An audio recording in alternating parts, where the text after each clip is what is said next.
Hi, everybody. Thanks for tuning back in. I'm excited you're here. Make sure to leave your comment down at the bottom of something that happened in the story. This is going to help our comprehension. So later when we have those big tests that test on comprehension, we'll ace them and we'll do great.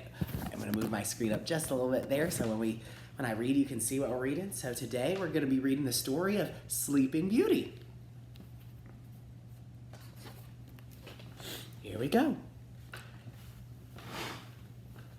In a faraway land long ago, King Stephen and his fair queen wished for a child. At last a daughter was born to them, and they named her Aurora. To honor the baby princess, the king held a great feast. Nobles and peasants, knights and their ladies, everyone flocked joyfully to the castle.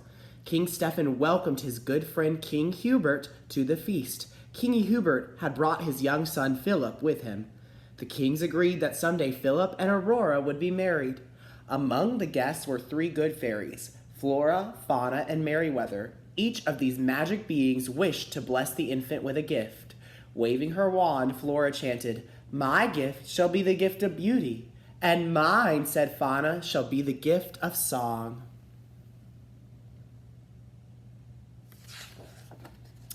Merryweather's turn came next. But before she could speak, the castle doors flew open. Lightning flashed, thunder rumbled, a tiny flame appeared and grew quickly into the form of the evil witch, Maleficent. Her pet raven was perched on her shoulder. Maleficent was furious, for she hadn't been invited to the feast. Now she took revenge.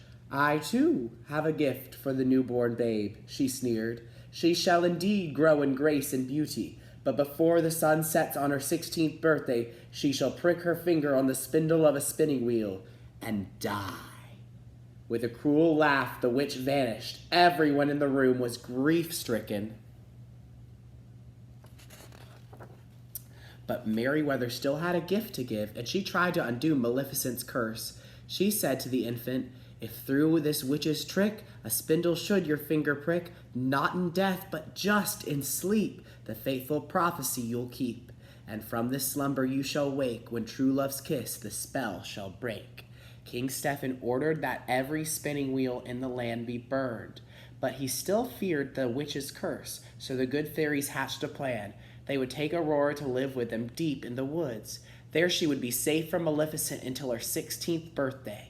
The king and queen agreed. They watched with heavy hearts as the fairies hurried from the castle, carrying the baby princess.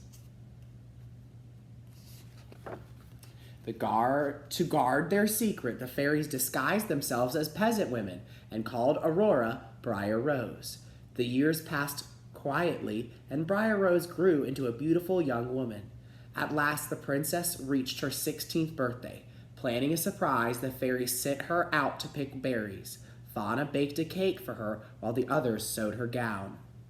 In a mossy glen, Briar Rose danced and sang with her friends, the birds and animals. She told them of her beautiful dream about meeting a tall, handsome stranger and falling in love. A handsome young man came riding by. When he heard Briar Rose singing, he jumped from his horse and hid in the bushes to watch her. Then he reached out to take her hand. Briar Rose was startled. "I didn't mean to frighten you," the young man said, smiling, "but I feel as if we've met before." Briar Rose felt very happy as she and her admirer gazed into each other's eyes. The young man didn't know she was Princess Aurora, and she didn't know he was Prince Philip, to whom she had been promised in marriage many years before. Back at the cottage, the fairies gave Briar Rose her birthday surprises. Then Briar Rose told them that she had fallen in love. "Impossible!" they cried. They told her the truth at last, that she was a royal princess promised at birth to be married to a prince. Now it was time for her to return home. So poor Aurora was led away, pining for her handsome stranger. Maleficent's raven, perched on the chimney of the cottage, had heard everything. It flew off to warn Maleficent that the princess was finally returning to her rightful home. Maleficent sped to the castle. There, using her evil powers, she lured Aurora to a high tower. In the tiny room, a spinning wheel suddenly appeared. "Touch the spindle," hissed Maleficent. Touch it, I say.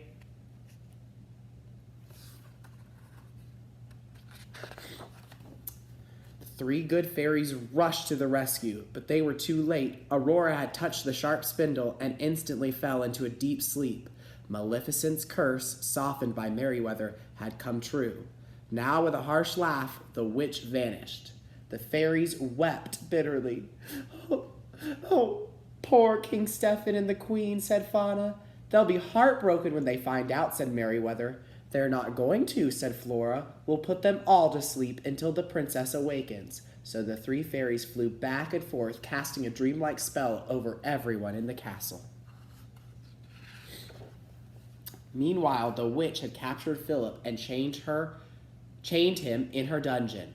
To think, she gloated, that in the topmost tower of King Stephen's castle is the sleeping Princess Aurora, who, as Briar Rose, won your heart only yesterday. She can be awakened only by her true love's kiss, but you'll never find her. Maleficent laughed evilly as she went out. Soon after she had gone, the fairies suddenly appeared in the dungeon. They magically freed Prince Philip from his chains. Arming Philip with the shield of virtue and the sword of truth, the fairies sent him racing to the castle to awaken the princess.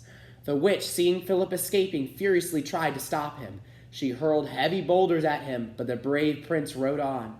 When Philip reached Aurora's castle, Maleficent caused a forest of thorns to grow up all around it. Philip angrily hacked the thorns aside with his sword.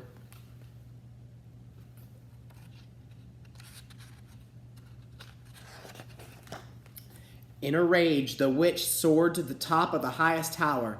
There she changed into a monstrous dragon. Now you shall deal with me, O prince, she shrieked, and all the powers of evil! Maleficent breathed huge waves of flame. Philip ducked behind his strong shield. Thunder cracked, flames roared around him. The prince fought bravely, guided by the good fairies. He flung his magic sword straight as an arrow. It buried itself deep in the dragon's evil heart, and the beast fell to its death. Maleficent was no more. Philip raced to the tower where his love lay sleeping. Gently he kissed her. Aurora's eyes slowly opened. She was awake. Then everyone else awoke, smiling. The king and queen were overjoyed to see Aurora again. They were delighted to find that their daughter and King Hubert's son were in love. They soon made wedding plans. The good fairies were blissful too. It had all ended just as it should. Happily ever after. The end. Thank you for reading with me. See you soon.